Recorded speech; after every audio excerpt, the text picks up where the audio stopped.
This is probably a surprise, I can imagine. But my point here is to kind of introduce you guys to the actual nature of the script that was deciphered. That's the middle text of the Rosetta Stone, because it's not quite the same when we're talking about the script and the actual grammar and the actual process of reading it with the, let's say, its closest part, well, not closest part, but like locationally closest part, which are the hieroglyphics and also the Greek phonetic script that's below on the Rosetta Stone.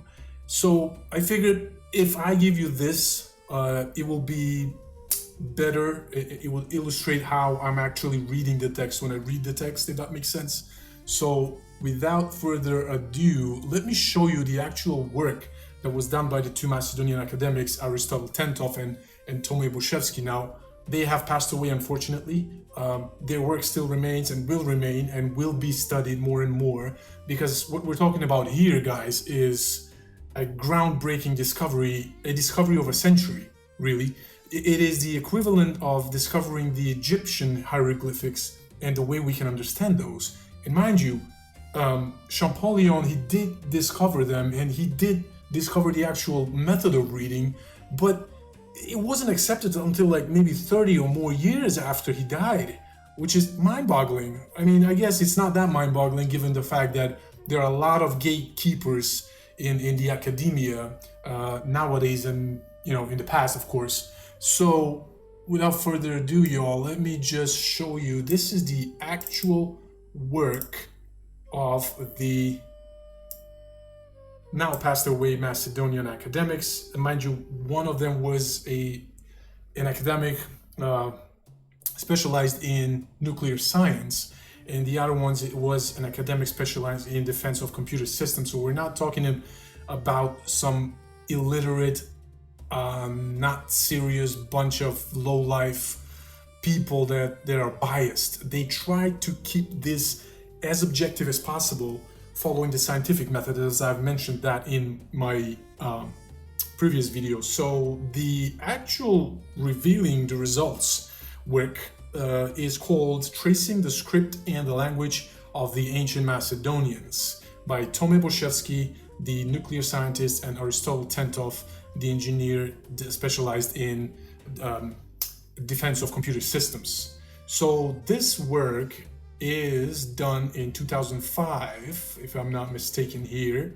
And first it gives like an intro of, I would assume, the nature of the script and like a generalization of what it is, and then I'll leave a link in the description so you can kind of walk through it by yourself. But also gives like an intro of what the stone actually is and how it got there and how it got to the hands of the British and all that kind of stuff and how it was discovered. It actually is connected to Napoleon, and that's cool. And so this is the actual stone. So here on the very top here, these are the hieroglyphs. All right. So this is what Champollion decoded. Okay, using the very lowest portion of the stone of the text, which is the ancient Greek, the Koine text. But here is where the gold lies in discovering an ancient civilization like the Macedonians, like the true notion of who the Macedonians were, their worldview, their view towards the world, their view towards other peoples, their pantheon as well. So there's a lot of gems here that are discovered, and we can talk about that in some future videos coming up. So it's a big stone. It's a stone made of granite, but more interesting is the nature of the script. So we're talking about like a very old civilization, a Macedonian civilization that calls itself a children of the Great Mother. Now, we're talking about the Great Mother, and the Great Mother is none other than the mother deity that was prevalent in Neolithic times, which was pretty much all over Europe. So we have that continuity from the Neolithic, where we see the cult of the Great Mother still prevalent in classical times, so to speak. This is the actual presentation of the script. It's really interesting. You see those like dashes and dots and whatnot. So we do have some medieval writings talking about how the Slavic people in Macedonia, and this was like a monk that was in Macedonia, living in Macedonia. His name is Trnorizec Hrabar in Macedonia, but it would translate to like a black ink, brave blank inker, you know? So he mentions that the Slavic people, before adopting Koine Greek text, they were writing in dots and dashes. Lo and behold, these are the dots and dashes that he was talking about. So let's see what else we got here. I want to talk like in detail of the nature of the script and how it got broken down. These are all the mentions that, as you can mention, the Dana here mentioned, which are the ancient Greeks. Sinai, I saw Sinai somewhere here, and also this god Cho is actually god Yo, which is Yahweh, the biblical god of Thanani, which is another Jewish are very familiar with this, and Thanani is actually the Nathania, which is the Canaan, which is the promised land, Israel. And so we have that mentioned. Hence, I got the the song that I made about praising about God Yo, which is God Yahweh, and so on and so forth. That's interesting. So let's figure it out, the basic characteristics of the script. All right. So the direction of writing, interestingly enough, is from right to left, and we find this in like really old civilizations. So we find it also in the Hittites. Semitic people also wrote, or I would say Semitic necessarily, but people from the Middle East in ancient times, they also wrote from right to left. Okay, and also as ancient languages, most of them, they don't have punctuation marks in like today's sense, right? So there's just like one continuous string of characters, and there you get the sentences and all that.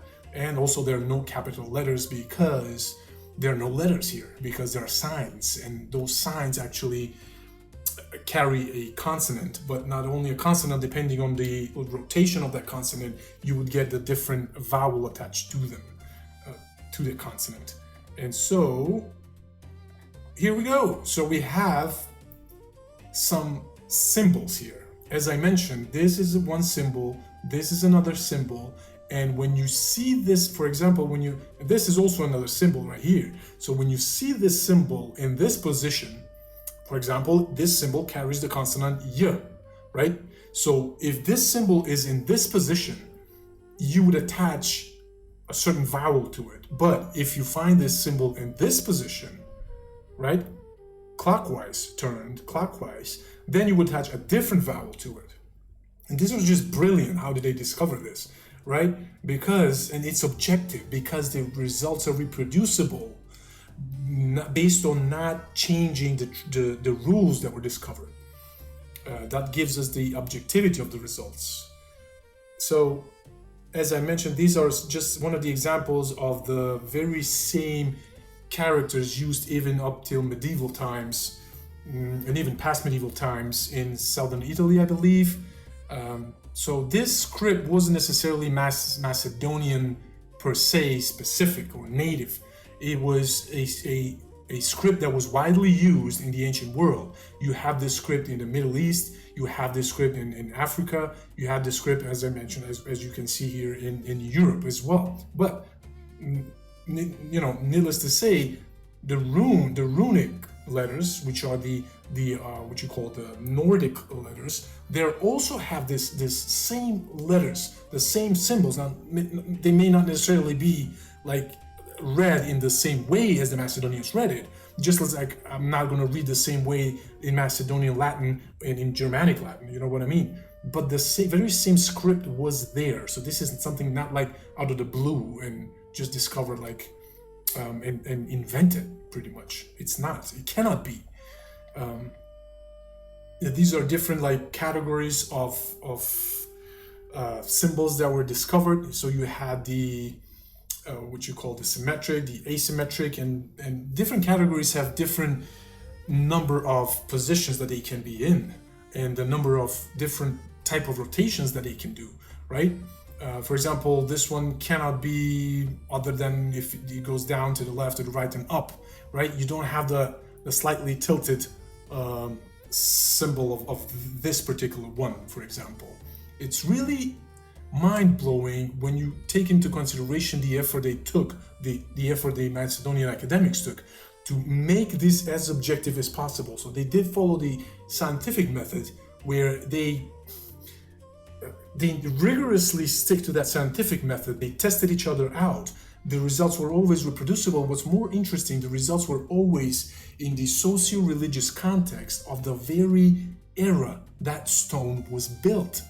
So how do you invent that? How do you manufacture that without, without like changing the meaning of the symbol, changing the rules? No, the rules are the same throughout the whole text. And within the same context, you'd get parallel terms and parallel notions of things being discussed, just as you would find in the lower Koine Greek text, right? You cannot manufacture that. You cannot invent that. You just can't. It's too much. All right, so here are the different categories of symbols where you also have different rotations, so to speak, or positions. As you can see, this is it's still rotating, but it's still rotating. It's not slightly tinted. So we have that. And we also have like symbols that are consisting of, let's say, a couple of lines. It's not just a one-liner, For example, this is the symbol that carries the consonant D. But if you find this symbol in this shape, so to speak, which are really similar, it carries a different vowel to that consonant D, right? Again, for this one as well, this is, I believe, D, and this is another vowel attached to the consonant D. Moreover, these are the actual symbols that are vowels. So these are the vowels. And these are the isolated writings. So these are the isolated vowels. So they don't rotate, they're just found in one form, in one shape, and they carry one vowel. For example, this is and this is E, this is A. This is, as you can imagine, yes, it is present in the middle text of the Rosetta Stone, and this is E, right? This is, what do you think this is? U. And this is, it's found in the middle text of Rosetta Stone. Now, the middle text of the Rosetta Stone is Ptolemaic. Now, it's not the same as what you call the Demotic, the regular Demotic that was present in Egypt at that time, because it consisted additional symbols. This, as you can imagine, is B, and so on and so forth. And so these are pictographs. So there are some signs that were kind of present throughout the ancient world. We can find this sign in Egypt, and it means God. It means it has the same meaning in Ancient Macedonian language. It is a pictograph. It's not like 3 E's. This is not read like E. This is read like Bogo, which means God. This symbol is also found in Russian monasteries, Russian churches, like ancient Russian churches in Russia, believe it or not, where also the runic symbols were found, which are pretty much the same as the ancient Macedonians, what we're looking at here. Talking about cumulative evidence. So, ligatures. Ligatures are kind of hard at face value, but when you really think about it, they're not, if you're Macedonian, right? That's why it's really hard if you're not Macedonians to read this and make sense. But this is another confirmation that this is a Macedonian, because Macedonians today, they can understand that simply because of ligatures, if I can say that. Because ligatures actually produce something that Macedonians very frequently use, and that's the word na, or on top, or belong to. So that's what the word na means. So this will mean na ro I a, because on top of ro and I is a. So I will read on ro I a. On ro and I is a. But in Macedonian it would make sense because it would mean naroya, or to the narayata, to the people, to the bunch of peoples, right? So it makes sense even in today. But if you break it down etymologically, ro means a house, a home, right? Rather a home, I would say. A house would mean like a cow, or something, like from kukia, from Macedonian today, and so on and so forth. But ligatures are really important because from ligatures we are most often getting the superlatives, which is precisely the same as modern Macedonian superlative grammar rules. For example, this is naya, the nainadze imenza, which nainadze I, nainadze, which means the most bright. Nai is the most in Macedonian superlative. So just things like that. It's crazy how this all makes sense with the modern Macedonian language, and without any other language that's not Slavic, it wouldn't make sense. So discovering this as objective results as they are, you would have to think like, how can that be? It's just, I don't know, there's something there, because words can change, meaning of the words can change, but it's really hard to change grammar. If somebody comes and I accept some words, I would morph that word to kind of suit my grammar, because grammar really rarely change, and especially the vowels, they rarely change. So that's why the Macedonian academics hypothesized the only how should I say this, thing that they accepted that is true is like they accepted it that the vowels haven't changed, right? So they accepted it that whatever this language was, it still had the same vowels as Macedonians, which was the most reasonable conclusion to be made, because the Macedonian dynasty was a Macedonian dynasty, right? The Ptolemaics. All right, so moving further down. So these are some of the signs that carry consonants, right? So this is y, this is y, r. As you can see, is the same in today's Macedonian. I believe this is the same in today's Greek as well. Z, z, z. Imagine z. Rarely of all of the peoples, especially in the Slavyan world, and especially when I talk about the Greeks, they don't even have b, but they rarely have the letter z, the sound z, so that's really interesting, because this is really prevalent, and as I said, you can't really manufacture what has been discovered there. So finding this within meaning, within the very socio-religious context of the era, it's kind of screams out objectivity. You know what I mean? So there you go. So as soon as you rotate this y consonant, you would attach this long o vowel, which will mean yo, right? And so rotating it again, it will attach another vowel, which is u, which this will turn out to be pronounced as you, and so on and so forth. This is ye, this is ye, this is ya, this is ya, this is ye, and so on and so forth. So based on the rotation, you would attach different vowels. Hence, they could pinpoint up to the very letter, up to the very consonant, what that symbol carried. Now, modern mainstream cannot, I repeat, cannot, and I've spoken to some Egyptian linguists that they cannot read, they cannot decipher the middle text of the Rosetta Stone and break it down to the very the original consonant of each symbol. They read it as words, and they preach to us. Imagine this, they tell us that this language was actually learned word by word. Hence, they don't know the actual grammar rules and anything like that, which is ridiculous. Not to mention that their reading is actually doesn't have the right dates, and they themselves confirm this when they talk about of which month and which year the pharaoh should give to the temples and all that. Macedonians nailed it, just as it says in the lower Koine Greek text. But the mainstream reading of the middle text, right, which they say it's Egyptian but Demotic, they say that it's a different date altogether, right? So enough said about that. I would just leave you with that there.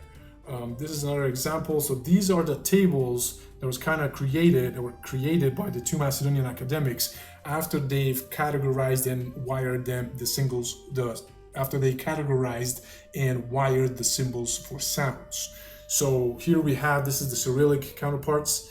This is also the vowels in Cyrillic.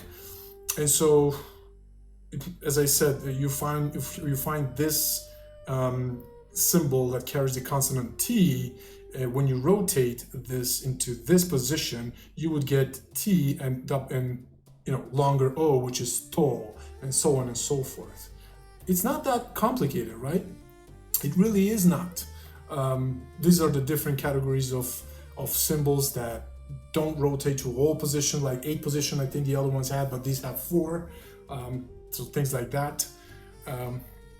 So yeah, it's really interesting what they've been actually discovering and what they've discovered.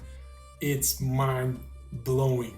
It really is. Now, given that the grammatical rules are the same, and grammatical rules rarely change for a people, and these grammatical rules in the script itself coincide with the modern Macedonian language, I mean, it's not too far to imagine that we're talking about the same people here, right? These are some of the phrases that were discovered. Now, mind you, everything has been deciphered and everything has been transliterated into modern Macedonian language. What I'm doing is I'm doing it again. I'm checking the actual presentation of the deciphered and transliterated text of the academics with the actual original symbols that are found on the script, just so that if I can see if I can maybe crisp something out, maybe if I can see something that they've missed, things like that. So really quickly, let me tell you what this reads. This is mo, this is e, so this is moi, which means hours, even in modern Macedonian language, moi. And this is, on top of je is ve, so this is na je ve, moi na je ve, bogo. I'm sorry, this is the slightly tinted 3 vertical signs. It's not bogo, it's gospodarto, which is not God, it's Lord. So this is moi najeve gospodarta. So this is moi najiveni gospodari. You see kind of the similarity with the modern Macedonian language. There are a lot of those.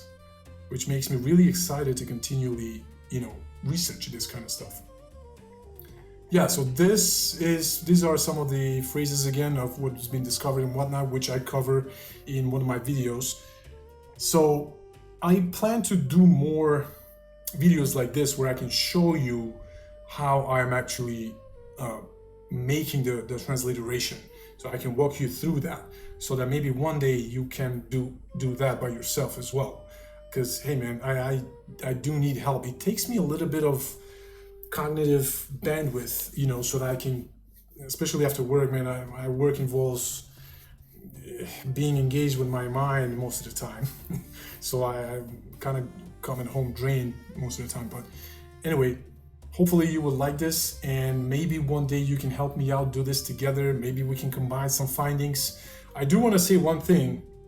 I stand on the shoulders of giants. So giants, I'm talking about Aristotle, Tentov, I'm talking about Tome, Boshevski, but also I want to acknowledge Sasho Androvsky and I forgot his last name, but these last two that I mentioned are they actually had communication with Aristotle, Tentov, and Tome, Boshevski, and they learned from, they drank from the source, you know what I mean? I'm not that blessed, but I am blessed that I know about this, and they kind of chew this up in a way that I can continue. Whoever reads their work and kind of watches their videos online, you can right away continue, grab it, and continue this work by yourself. And I highly encourage any Macedonian. It's going to be harder for a non-Macedonian guy, I got to tell you that, but I highly encourage any Macedonian to continue the work so that maybe we can crisp this finding out so that it will be well presented to the world, if that makes sense, right? All right, so I hope you like this.